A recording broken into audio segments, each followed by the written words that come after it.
Welcome to the Learning Pines YouTube. We hope this video helps. You start immediately by verifying the game version and that your team meets the 50+ rating. This ensures the encounter can spawn. Next, grab the stolen key quest token from the transfer menu because without it you cannot trigger the chest. Once done, set your clock to night and fast travel to Sector 7 locker room. The spawn window is narrow.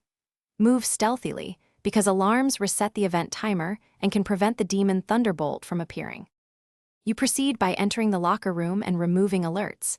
Silent takedowns or a quick flash diversion work best because any alarm aborts the unlock sequence. Then find the sealed chest beneath the third locker and examine the rune pattern. That triggers the stolen key interaction. During the unlock minigame, keep your focus on timing. Align the 3 rune bars within the half-second windows. If you fail, don't panic.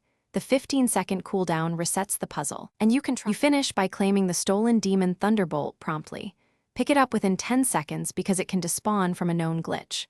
Once in inventory, equip the Thunderbolt immediately and perform a quick save to bind it to your account. This prevents loss during crashes.